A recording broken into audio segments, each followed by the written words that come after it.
Acelera a ambição com o novo Cupra Formentor Special Edition. Um híbrido plug-in de 204 cavalos com até 126 km de autonomia elétrica por 33.490 € mais IVA para empresas e ENI. Saiba mais em cupraofficial.pt.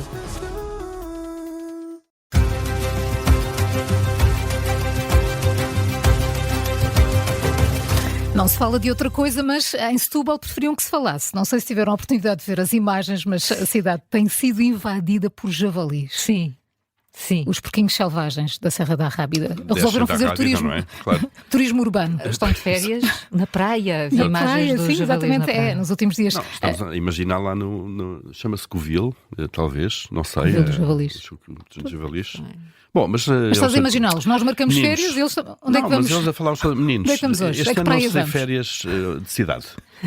Não, de praia. De De cidade de praia. praia. Não, de praia. várias Não, pessoas nas têm praias da partilhado Arrábida também. vídeos e fotos de javalis na praia da Arrábida, fotos deles a passearem pelos jardins nas ruas de Setúbal à procura de comida. De máquina fotográfica, tirar fotografia, selfies. Com aquelas ventoinhas por causa do calor, leques. São animais grandes e com muita fome. Os contentores de lixo são uma espécie de buffet e por isso é que têm sido encontrados no chão. Porquê é que isto está a acontecer? Segundo os especialistas, a população de javalis em Portugal explodiu nos últimos 20 anos.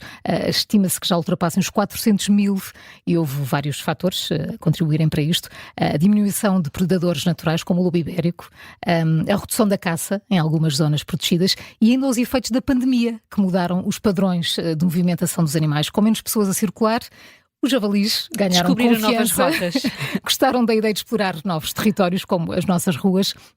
Importa dizer que, apesar de parecerem dóceis, não são inofensivos. Podem tornar-se agressivos se sentirem ameaçados, especialmente se estiverem com crias ou Sim, com fome. as mães Ou com são... fome.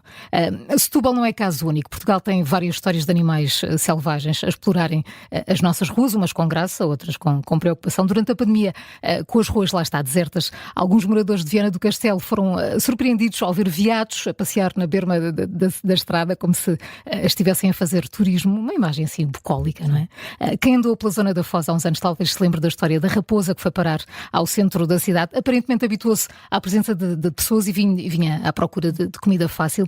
O que é que se deve fazer? Os especialistas recomendam que não se alimente os animais selvagens.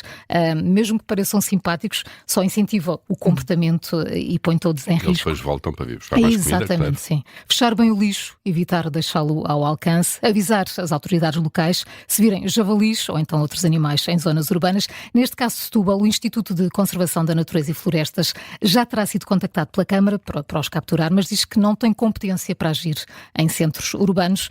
No entanto, diz que em causa não está um crescimento descontrolado dos javalis na Serra da Arrábida, apontando para um sentido aventureiro por parte dos javalis mais jovens que se deixam ser avistados, o que não acontece com os animais mais velhos. Esta malta mais nova é uma coisa, ninguém tem mão neles. Ontem na redação vários colegas falavam de episódios com javalis. Exatamente. Muito. E já há algum tempo, talvez há mais de um ano, fizemos um contracorrente sobre isso sim. E com uma reação enorme e com muitas histórias de vários pontos do país em que se percebe que os javalis andam mais atrevidos, a estragar muita coisa. Sim, e de alguma maneira são populações que vão crescendo. Sim, muito, claro, e sim. que têm que ser reguladas de alguma maneira. Não é? Exato. Ora bem, morreu Ozzy Osbourne, não é? A notícia de ontem. Ele é considerado o pai do heavy metal. E a BBC abriu um live blog assim que soube a notícia, e foram caindo muitas informações, obviamente, não só reações, como se olhou para trás para perceber um bocadinho de onde é que ele vinha. 78. 76 ou 78, por aí. Sim. Ele de facto tem a seu crédito a invenção do heavy metal. O nome dele de nascimento é John, ou era John Michael Osbourne. Abandonou a escola aos 15 anos. Teve depois vários empregos precários, mal remunerados, passou um curto período na prisão por roubo, isto antes de embarcar ainda na sua carreira musical. E depois de cantar com várias bandas locais, ele juntou-se então aos Black Sabbath, a banda que o trouxe à fama depois, a banda de sempre. E desenvolveram depois nessa banda um som único, inspirado nos blues, ainda que mais lento, mais alto e mais sinistro, de alguma maneira, com frequentes referências ao ocultismo. Ele, conhecido já, obviamente, pela sua carreira musical, participou também, foi protagonista de um reality show na MTV, o The Osbournes, precisamente. Com a família toda. Com a família toda. Foi para o ar entre 2002 e 2005 e, portanto, ele e a sua esposa Sharon, ao lado dos filhos Jack e Kelly, eram os protagonistas. Tinham-se mudado nesta altura do Reino Unido para os Estados Unidos. Incluía muita linguagem dita colorida, se quiser. Muitas risadas, exatamente, muitos cachorrinhos, e tornou-se de alguma maneira. Houve uma geração que já não apanhou, se quisermos, se calhar o auge da carreira musical, sim. Mas olha para ele, recorda-se desse reality show e, no fundo, recorda-se mais dele aqui do que propriamente em cima. E aquela imagem que ele sempre manteve, não é? Sempre cabelo, manteve. Os óculos escuros. Tal e qual. E portanto era um reality show, câmaras dentro de casa, e via-se ali o dia-a-dia deles. De onde é que vem o apelido Príncipe das Trevas, que é como ele é muito conhecido? Ele teve vários pseudónimos ao longo dos anos, mas o que ficou mais e hoje ainda é recordado é de facto este Príncipe das Trevas. E é outro nome para o diabo que é usado em obras como Paradise Lost, mas o apelido criado pelos fãs foi depois, este apelido foi criado depois do lançamento de algumas das músicas consideradas mais assustadoras, mais creepy, mais cinzentas. E numa entrevista que ele deu em 2016 à New Musical Express, à revista musical, ele disse de facto que a música Black Sabbath inicialmente assustou alguns frequentadores dos concertos, mas era a imagem de marca. Dizia ele na altura que achavam que eram amigos de Satanás ou algo assim, e foi aí que começou toda esta história, de facto, do Príncipe das Trevas, que foi de facto um nome que lhe ficou. Muitos dados neste live blog da BBC. Morreu reações. Com 76. 76, fazia 77 razão, no final do ano. Razão. 2 semanas depois de um concerto de despedida, de um regresso para um concerto de despedida. Muitos dados, de facto, desta figura, não são águas musicais onde eu tenho navegado, mas que também não, mas sim. Mas que é uma figura que marca. Muita comoção, não é? Muita gente a comentar, se calhar muitas pessoas que também não ouvem também não, metal. mas o papel dele e a importância dele no panorama musical é indiscutível. Claro. Já viram de certeza as imagens do Benfica District, das maquetes, os planos que foram ontem apresentados. Ontem pensei na segunda circular e pensei, isto hoje é assim, amanhã não será. Confesso que com algum susto pelo meio, não é? Com pelo menos em termos pessoais. Muito imponente. Alguma preocupação. Imponente, muito verde. Muito verde.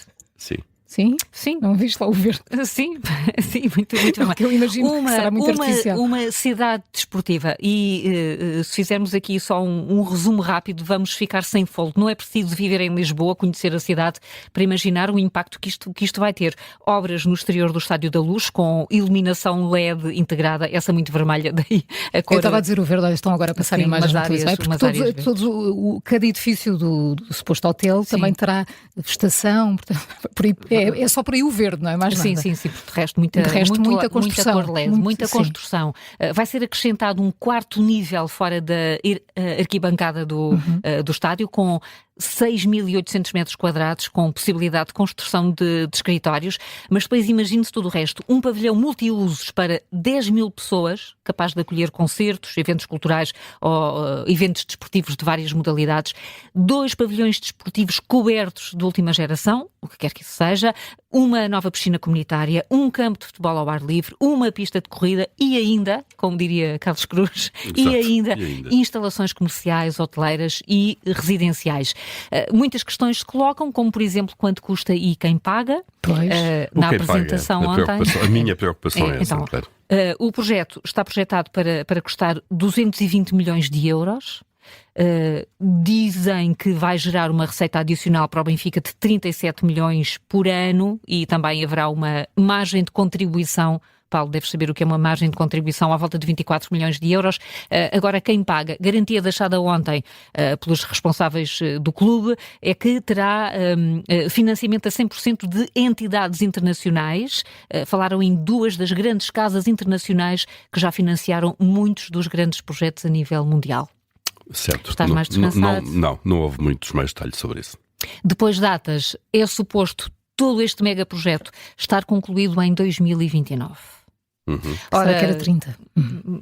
Pois, olha, talvez entre com mais derrapagem e menos derrapagem, Sim. em 5 anos aquilo tudo. Mas como é que se faz tudo aquilo naquele espaço? Sim, não é? e como. Também e muito em altura, quanto, não é? E tudo isso. É claro que isto levanta muitas dúvidas, algumas daquelas que o Paulo levantou, outras que se calhar o Paulo não pensa tanto, mas que têm a ver com o momento do Benfica. Há eleições para a direção em outubro. Em outubro, já muitos candidatos propriamente mantêm reservas, mas as imagens estão aí espalhadas por todo o lado, nas televisões, nos jornais. Terá seguramente, se avançar, um enorme impacto para a cidade. Sem dúvida. E é isto. E a questão é o impacto que Vamos a ver eventualmente as imagens à medida que falar. terá nos dinheiros públicos.